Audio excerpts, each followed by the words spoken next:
I'm E.G. Marshall. I'm sure you will agree that almost every religion holds that the soul is immortal and recognizes a life after death.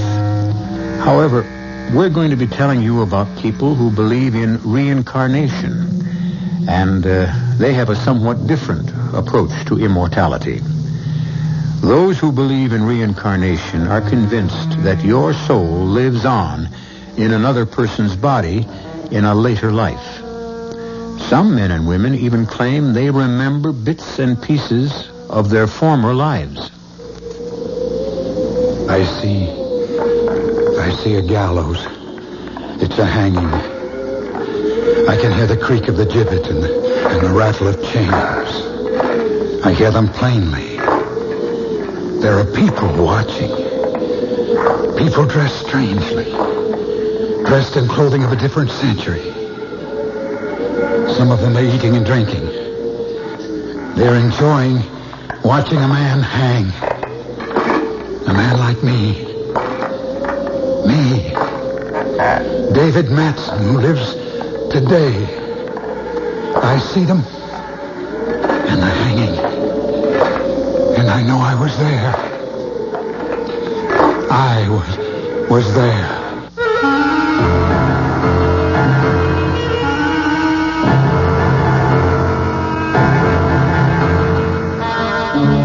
Our mystery drama, Terror on the Heath, was written especially for the Mystery Theater by Burnett and stars Shepperd Strudwick. The KCBS Mystery Theater, the theater of the mind. There's always news and more on 74 KCBS.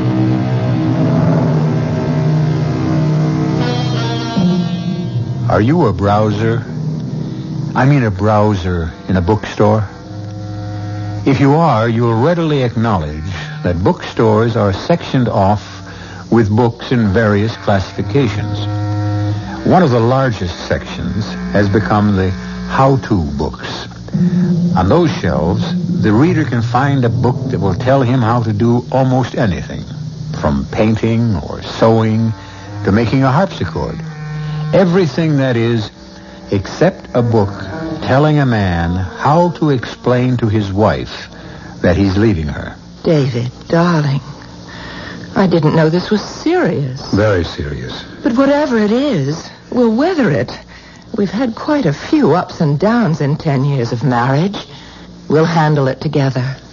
That's just it. This is something that you'll have to handle alone. I don't understand. Look, Jan, I don't know any other way of saying this. I'm going to leave you. You mean that, don't you? Yes, I'm sorry. All right, David. Why? I can't tell you. You can't tell me. David, look at me. I'm the woman you loved. At least I think you loved me for 10 years. You're not going to... I still love you, Jan, I swear. Then why are you leaving? Because I have to. Have to? You won't have a thing to worry about. I'll take care of you and the children just as if I were living here. I just don't believe this whole scene. It's like something out of Alice in Wonderland. Or Edgar Allan Poe. What? I think $2,500 a month should cover everything. But if you need more... What did you mean about Edgar Allan Poe? Nothing. Is $2,500 going to be... You're using words as a smokescreen to hide the truth. We've never done that. I guess there's no way a man can ever tell a woman he's leaving. All I want is the reason why you're leaving. That's just what I can't tell you. What are you going to tell the children? Isn't that your job? You're the one who's leaving. Oh, David, this isn't like you. What's happened? I wish it was something simple and less cruel, like being able to say, Jan, I've fallen in love and I want a divorce, but it isn't like that at all. Then what is it like? A horror story.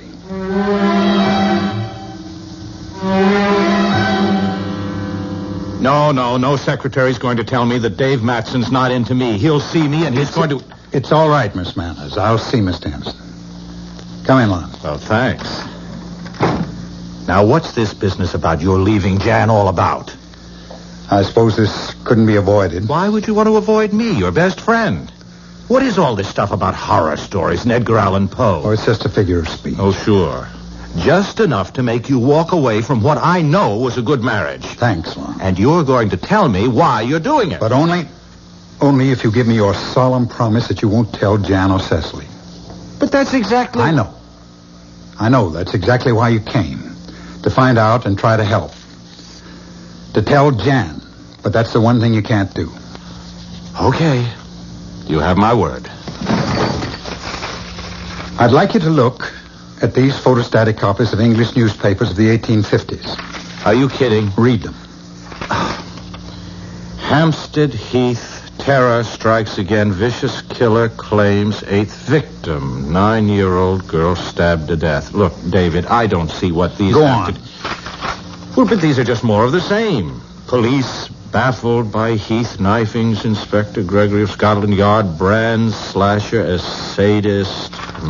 That's enough to give you the general idea. Yes, it's also enough to confuse me thoroughly. What the devil? The devil. That's a good word. Ever hear of reincarnation, Lon? Oh, no. Now, wait a minute. You're not going to try to make me believe that you... are the 20th century reincarnation of this madman. And that should make it obvious why I must leave Jan and cannot tell her why. And you believe this on the basis of these newspaper clippings? Not quite, Lon. There's more, much more. It was incredible to me at first. When was first? About 6 months ago. I read a book by Robert Ripple, a book that was a factual account of the lives of 3 notorious criminals of the 19th century. I was impressed by the writing and by the author, an assistant curator of the 19th century wing of the Museum of English History. There was one criminal in particular that fascinated me. I somehow felt I knew him. This Hampstead Heath knifer? Right. And that was when I had the first dream. Dream? Yes. I had a few drinks with Bob Ripple before coming home, and we talked about some changes. And I dreamed I saw Hampstead Heath quite clearly. It's really a forest, you know. And then along a walk outside the forest, I saw a woman's figure. I ran after her, and she turned to face me with her hands outstretched. Not to welcome me, Lon, to ward me off. And when I saw her face, it was streaming blood. Blood from knife slashes. And then I woke up. All right. So you had a nightmare. That doesn't prove... That was only the first. They began to come more and more frequently, and in greater and more monstrous detail, with women and young girls, and blood, and... I don't want to open it up. Well, all right. I'll grant you it's pretty rough, David, but still... Okay, come on around behind my desk. What do you see in the drawer? A knife. Not just any knife, Lon. That's a switchblade with a spring, lethal and illegal. Okay, when did you get it, and why? I don't remember buying it, and I have no idea of how it got there. But I distinctly remember the first time I saw it there. It was the day after I had my face slapped by a girl I'd never seen in my life and been called a murderer. What?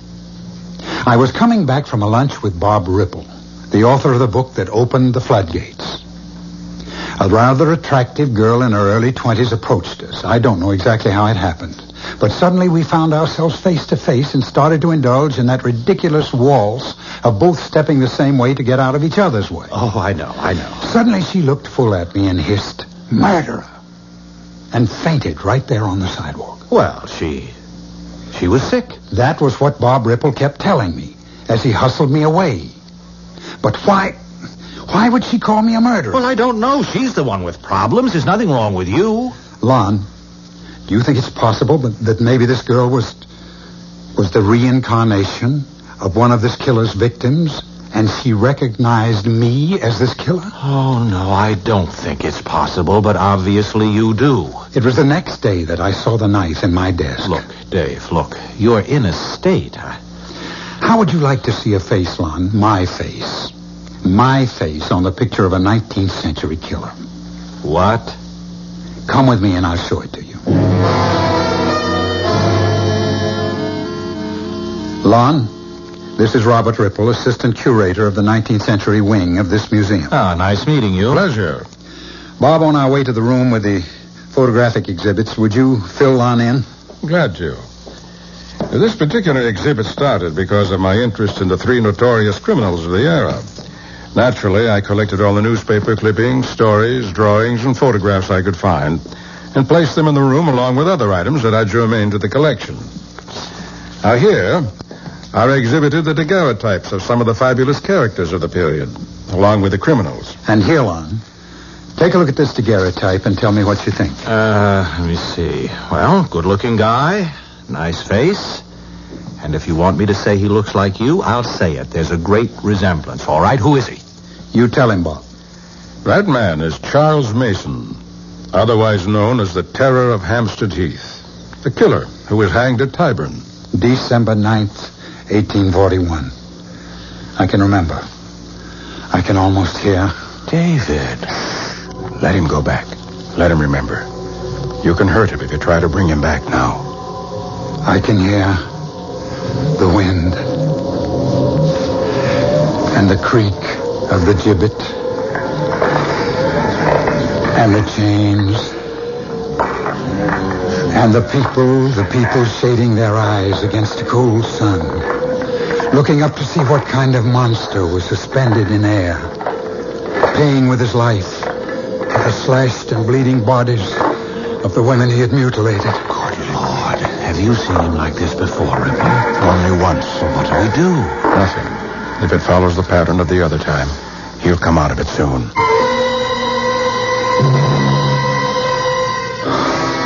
He's coming around. I'm sorry. I guess I made a fool of myself. You couldn't help it, Dave. Well, Lon, what do you think? Well, self-hypnosis. What? Self-hypnosis. You read Ripple's book. It impressed you. You became involved in the several hours you were here. You saw that daguerreotype that resembles you. And now you've hypnotized yourself into believing that you're a reincarnation of a murderous madman.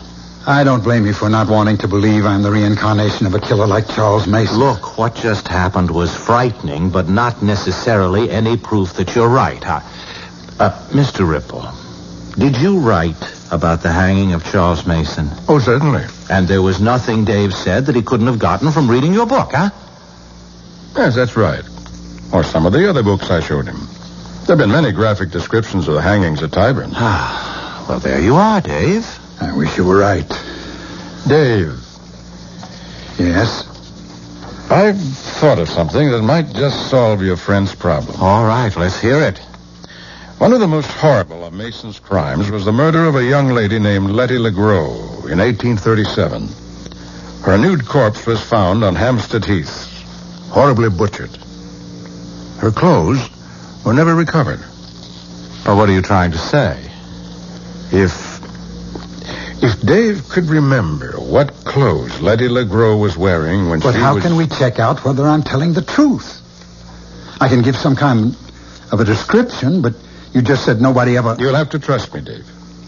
I believe there might be a clue if you're willing to give it a try. Of course. Shall we go back to the gallery? No, you stay here. I'll go fetch the daguerreotype of Mason.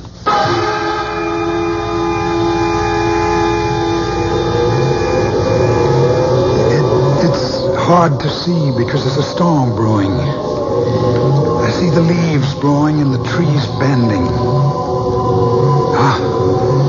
There's something else. A figure. A woman. Oh, please, I mustn't slip or fall. He's following me. I know he's following. Oh, dear God, help me, help me. I see something glowing. A dress, yes. It's a dress, a long dress.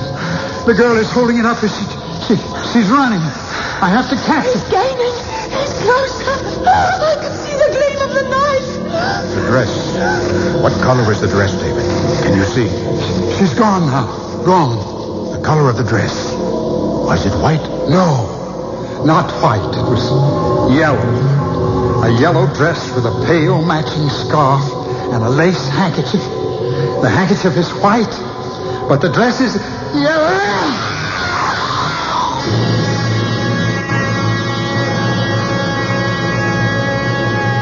There have been some fairly convincing arguments on the side of reincarnations.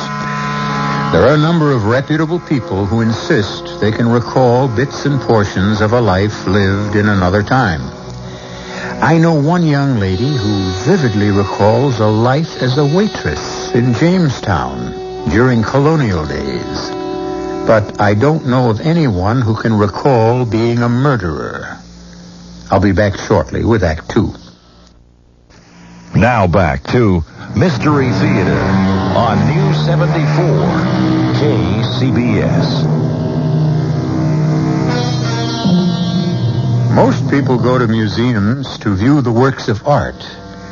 David Matson took his best friend, Lon Henderson, to a museum to prove to Henderson that he, Matson, was really the reincarnation of a monstrous killer of the 19th century named Charles Mason. He showed Lon a daguerreotype of Mason, and Lon was impressed by the resemblance, but he demanded more positive proof. Bob, you said there might be some clue. You could learn something if I identified some clothes that a girl was wearing. I did. Did you find the clue? I'm afraid we did, Dave. Afraid? That means you believe that Dave is the reincarnation of Charles Mason? I told you the clothes that Letty LeGros wore when she was slashed to death have never been found. What I didn't tell you was that some 6 or 7 years after her murder, a fine piece of white cambric that had obviously been a lady's handkerchief was found on the Heath together with some yellow material. Some historians were convinced that the handkerchief had been Letty LeGros and that the yellow material was part of a dress she'd been wearing. But no one could prove it. Until now. Until now. Until you just described a yellow dress and a white handkerchief.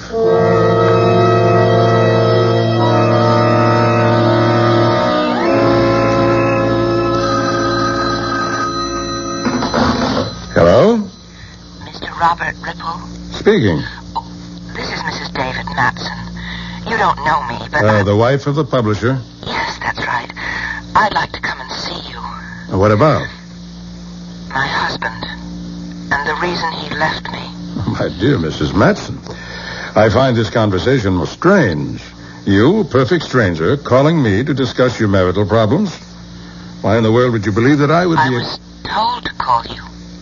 By whom? Lon Henderson. Well, I can't understand why Mr. Henderson referred you to me. Well, because he's our best friend. And I badgered him into distraction. He finally gave me your name as the one... He also has the information I have. But that's all I want. Tell Mr. Henderson I find his putting you on to me cowardly. Oh, Mr. Ripple, please. I have no intention, Mrs. Matson, of seeing you or discussing your husband and his actions at any time, now or in the future.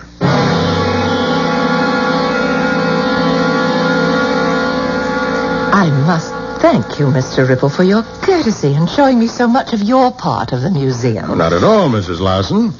When the curator called and told me you were interested in becoming a patron of the museum, it was only natural we should try to show you the sort of things in which we spend your money. Well, and you've impressed me, very much so. If you don't think me impertinent, Mrs. Larson, how much so? Did you have any specific sum for a contribution in mind? Not precisely. I really need more information. Now, I must return to Boston later today. So, well, I just want to thank you for making time for me in your busy schedule. Pleasure. Oh, wait. This picture... daguerreotype, Mrs. Larson. Well, whatever. Now, well, this man, he looks so familiar. Who is he? A notorious killer. A man named Charles Mason who was hanged in 1841. Now, if we could move on. Just a moment. Now, this may seem a somewhat strange request, but I would like this daguerreotype. I beg your pardon. I'd like to purchase or let me say, I would make a substantial bequest to the museum if I could have this picture. And why would you want that particular picture, Mrs. Larson? I take it no other will do? Well, surely I don't have to explain. Oh, if but I you just do. Want... Guard. What? Guard. What are you doing? What? Calling a guard to escort you out of the building, Mrs. Matson. Why are you... And I'd advise you not to make a fuss. Because if you so much as utter another syllable, I'll call the police and have you arrested for impersonating a donor when you had no such intention. Now get out of here.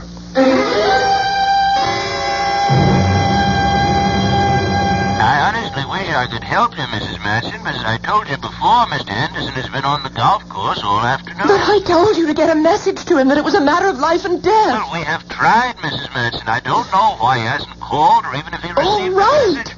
Now listen, tell him I'm coming out to see him, and he should wait there for me no matter what happens.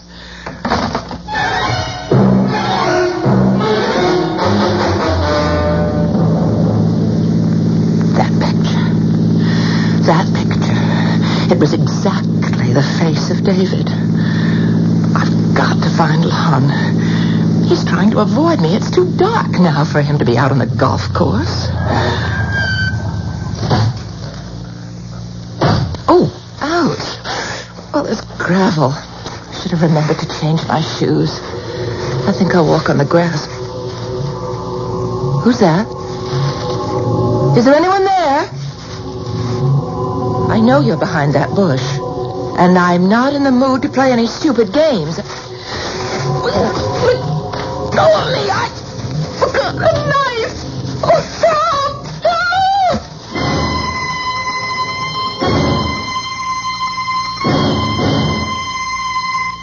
Oh, Jan, do you realize that guy could have killed you? I don't know. I don't know why he came at me.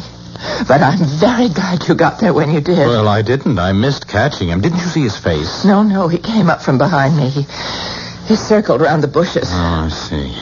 Do you think you should stay in this house alone? Well, why not? It's my own home. But, Jan, you're not completely recovered. I appreciate your concern. They'd never have let me out of the emergency room at the hospital if they didn't think I was okay. The arm is bandaged. It doesn't bother me at all, but you do.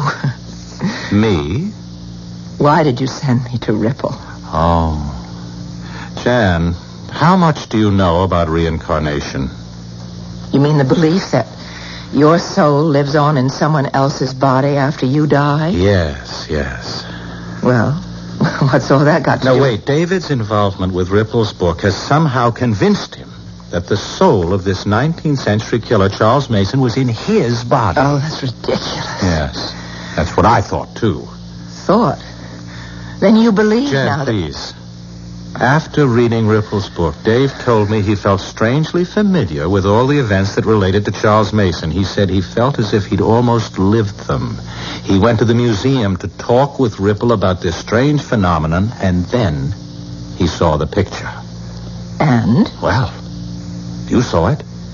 Can you deny that... You allowed a resemblance to convince you that David was the reincarnation of a 19th century criminal? I refuse to believe it. There's more, Jan. Nothing that you can say will convince me. Reincarnation of... Listen, people have been arguing about whether there really is such a thing as a soul for centuries. Now listen to me. David looked at that picture and went into some sort of a trance. He recalled actual scenes and incidents from more than 100 years ago. David is a bright man with a vast store of knowledge. His subconscious must retain his readings from hundreds of books and manuscripts. And then because of some quirk and his vivid imagination, he's able to recall it. I know. I felt the way you did, and I brought up the subject of self-hypnosis. It was then that David described the clothing of one of Mason's victims. And that's one thing he couldn't have read or heard anywhere. Then you must believe that David was right to leave me. Well, he loves you. What else could he have done? Trusted that love, trusted our years together, trusted the strength that's made our marriage work, and told me the truth and tried to work it out together. Well, how do you go about working something like this out? If David really is I'm not going to consider that possibility. You have to. Why? Because of that bandage you're wearing on your arm. Bandage? What's that? Somebody went after you with a knife. I know. And why would anyone want to slash you? I don't know. We live in a violent world. No, Jan. No, this happened at the club. This was no ordinary mugging. What are you trying to say? Look, are you sure there wasn't anything familiar about the man who attacked you? Something that might remind you of You are a... trying to make me think it was David, aren't you? You are trying to make me say it was David. You think it was David, don't you? Jan, look, please, we have Get to... out of my house. Well, please be reasonable and... I said get out, Lon, and I meant it.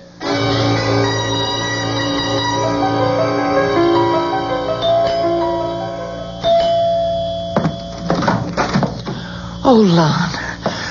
Oh, I'm so glad you came. Now, I apologize for my behavior the other night. There was no excuse. No. I forgive you, Jan. I understand. But what do you want from me now? To go with me to see Jason Beckwith and tell him everything you know about this strange delusion of David's. Jason Beckwith? He's a professor of Romance languages at the university. And he's also a highly regarded student of the occult. I shouldn't say student. He's an acknowledged authority. Jan, have you seen today's paper? No. Then you haven't read the story about the woman who was killed in the park last night? Lon, I promised I wouldn't lose my temper, no matter how many ridiculous Now things hold you it. said. It's not ridiculous. A woman was slashed to death in Hudson Park early this morning by a man with a knife. Now that's a newspaper And I story. suppose that you don't have a sneaking suspicion that man with a knife might have been David. You bet I have. David is not a killer. All right. Why don't you call him and ask him where he was He last couldn't night? kill anyone. Are you afraid to call him?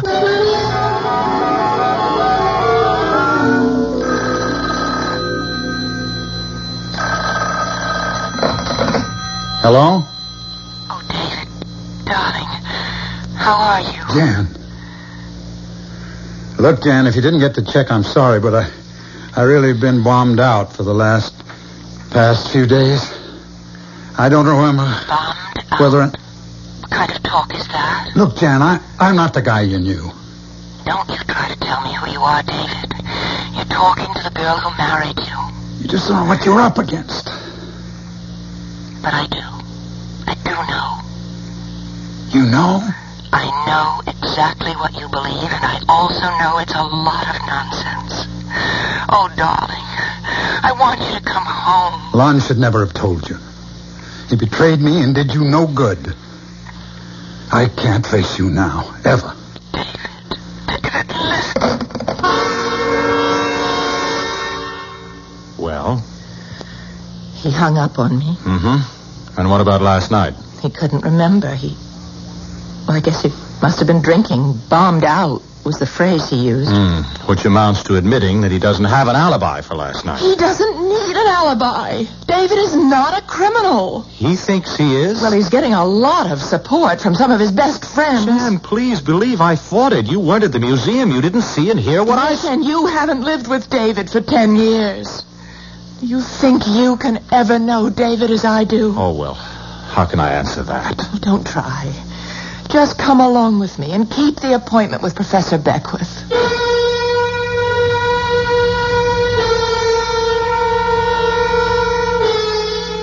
It's not unusual for a wife to believe in her husband. It's also not too startling to find that a husband doesn't believe in himself. However, it's both strange and frightening to find a wife that seems to be willing to reach back into the past to prove her husband's innocence. I'll be back shortly with Act 3. The radio station that lets you use your mind. You're listening to Mystery Theater on News 74 KCBS.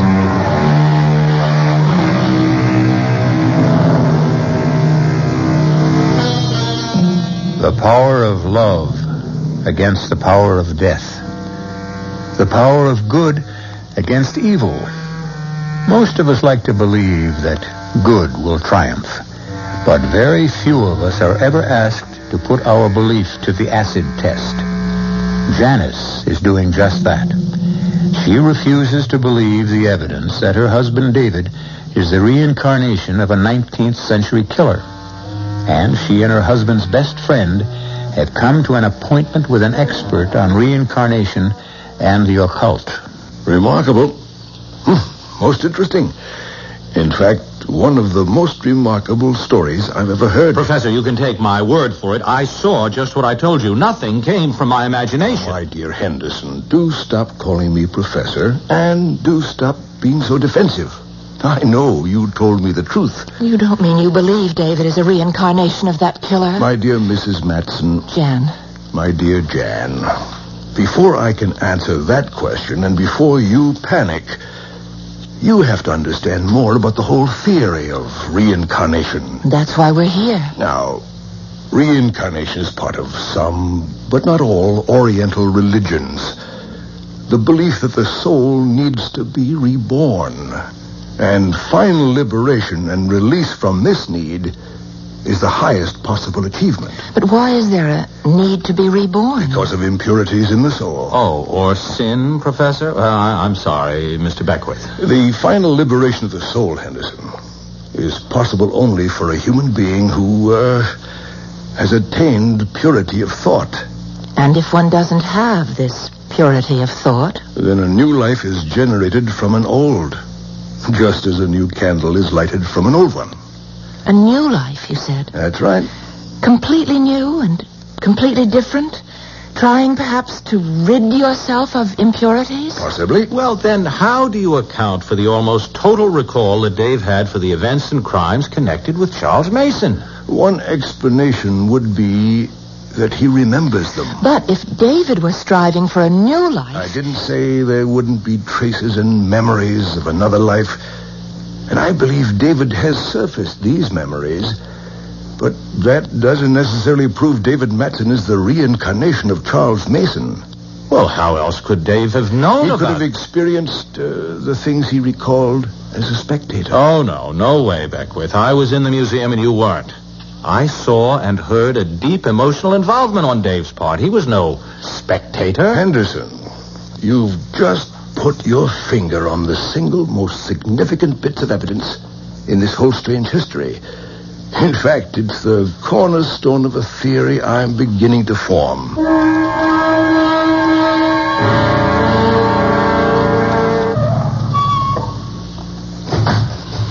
Come on, Lon. Now, look, I feel like a criminal. Now, don't be silly. But I'm setting David up. He thinks he's going to see me, and wait till you see the look he gives me when you walk into his office. Come on. Where are you going? We're going in the back way. Oh. If I pass the desk, the receptionist will phone David. Oh. You know, Jan, you're really something else. I just hope that Just David... let me worry about David, Lon. All right, Dave, I'm sorry we used the back door, but... It was Jan... my idea. Jan, why didn't you call to tell? David, you look awful. You look so tired. You know, you could use a vacation up at the lodge. We could... Jan, how I wish I could... That it was as simple as that. I'd love to go away with you for a while, just the two of us. Well, we can't. What? I thought... I mean, we've got some work to do first. Work? Yes, on your head. Now, listen. Lon, what is this? She's your wife, and she's great, and she has met with Professor Jason Beckwith, and he's agreed to work out an experiment. What kind of an experiment? Well, I think Jan had better explain it, since she's also going to be part of it.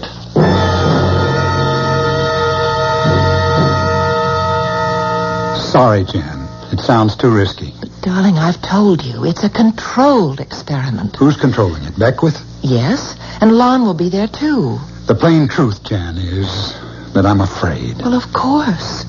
And you're afraid to come home, and you're afraid to see me alone, and you're afraid to face the night. Is that the way you want to live for the rest of your life? I may have to. But don't you see? The experiment offers us a way out.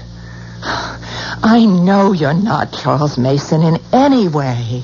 The way you say it, you almost make me believe it. Well, it's true. So trust me. Oh, I trust you. It's me I'm worried about. How's your arm? Oh, it's much better. You can see it's out of the sling. The police haven't found who attacked you yet. They're working on it. Now, when do you want me to arrange for this? You're badly hurt. No, it's just a surface cut. Now, listen, David, darling. Excuse me. I'll be back in a moment. I'm not feeling... David? I'll be with you in a minute, Jan. Lon, go after him. What? Go on, hurry. David. Oh, darling, don't touch me. Put that gun down, Dave.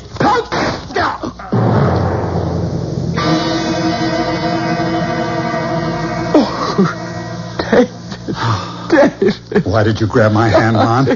Why didn't you let me kill myself? Because that's no answer. You asked about the alternative, and this is the one that takes care of everything. Are you sure about that? What? Who are you? This is Jason Beckwith, darling. We sent for him after... After your stupidity. I knew exactly what I was doing, and I knew why. Then explain it to us. I don't have to explain anything. You don't find it difficult to believe that the soul of a man dead more than 100 years has been reborn in your body? It's been pretty well proven to me. And because you're afraid of the soul of this murderer will force you into killing your wife or some other women, you decided to kill yourself. That's about it. And what happens to the immortal soul? What? I asked, what do you think will happen to that soul that didn't die on the gallows at Tyburn in 1841? What happens when David Matson blows his brains out? What happens to that soul? I don't know. Think about it. Does it go on to inhabit another body and continue killing? I wouldn't know that. Do you? No, but I'd like to try and find out if you'll help me and go along with the experiment I have in mind.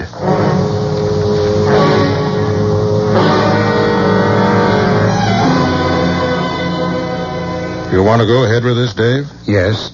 Okay. But I'm under orders to inform you that this will be the last experiment into the past conducted on these premises. And the professor's briefed you on what we hope to accomplish here tonight? No, not completely. I assume it's a continuation of your trips into the past. With some additions, Mr. Ripple. Those marbles you have in that bag? Right. Interesting. I assume they're going to play some part in the proposed experiment. Oh, they are. As will the clothing I have in this box. Is that a knife? It is. With a sharp blade? As sharp as I could get it. Don't you think that... I believe that on the top floor of this museum, there's a long, narrow corridor which runs the length of the building. Correct. Connects two rarely used storerooms.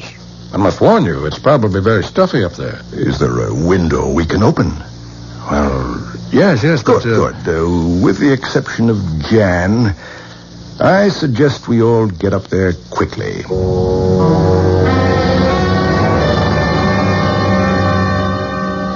Excellent, Mr. Ripple. A corridor just as you described it. And now the window's been opened, and we're all gathered here ready to start. I thought Jan was... She told me she had to be part of the experiment. She'll be along later, David. There were some things we had to keep from you. Ripple, is there any way you could light this corridor better? It's fine the way it is. I'll move down the corridor. Can you see this? Something shining. The knife is quite visible to anyone with normal eyesight, Professor. Good. Now, Henderson, if you'll station yourself about halfway down the corridor and wait there. And don't touch the marbles. Oh, don't worry. Never was any good at shooting marbles, Beckwith. Where do you want me, Professor? As we agreed, wherever you think you'd serve the museum's interest best. I think I'll stay near you. Fine. Now, what we have is the corridor, perfect view, and along the corridor, gleaming knife. David, you stand on my right. Mr. Ripple, that puts you on my left. Mm-hmm. And we all agree the corridor is quite empty. Now, Mr. Ripple, may I have the daguerreotype? Here you are. Thanks. Now, David, look closely at this face. The face of a man named Charles Mason. And David, as I drop the marbles one by one on the stone floor, they'll start to bounce. And bounce, bounce, bounce back through the years. Listen to them bouncing. bouncing down the long corridor of time. And the years slide by, alive with the echoes of the past. Do you see them, David? I see them and hear them. Ripple. I'm walking along near the top of the hill on the heath, and I see a single horseman. He's silhouetted for a moment against the moon. He comes riding, and he stops. He dismounts, and he hides so carefully in the bushes. Beckwith, for heaven's sake, what's happening? That's Ripple. He's under two. He thinks he's there. They stand stone still, the man and the horse. The bushes hide them. A lady. She's walking. She has a cape with a hood.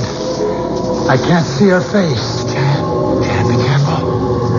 Pretty lace and pretty face are no help against sharp steel. No, it's Ripple. He's got the knife. He's down the corridor. Jan, look out! I got him. You're not going to touch him. The window, Dave. Watch the window. Dave, the knife! Help!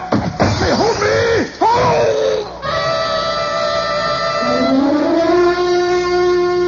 Robert Ripple was pure evil. He was also Charles Mason, wasn't he? Perhaps he just saw an opportunity to destroy a good man when he discovered that daguerreotype and realized the man in it looked exactly like you. He simply took a nameless photo and gave it a name. And gave me the horrors. But, Professor, isn't there any chance of finding out who the man in that picture really was? I'd like to know his real name. Oh, David, my darling. Let's just live in the 20th century. I admit it's difficult enough, but it's our very own.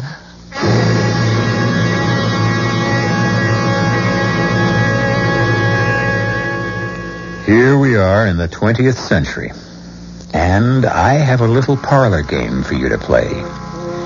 Imagine yourself as some famous character in history whom you know and admire. Okay?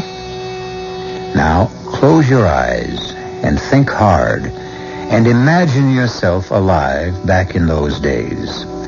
And as you think, you may see some pictures in your mind that you've never seen before. Try it. I'll be back shortly.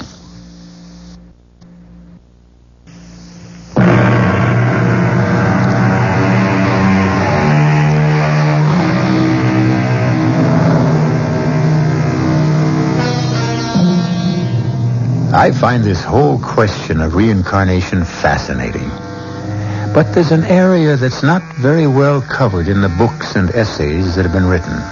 And that is the question of animals and their souls. Do they possess souls? And indeed, do they return in some form as some other animal?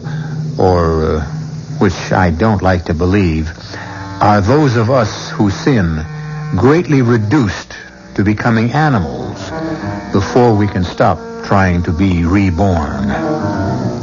Our cast included Shepperd Strudwick, Marian Seldes, William Redfield, Lon Clark, and Chris Gampel.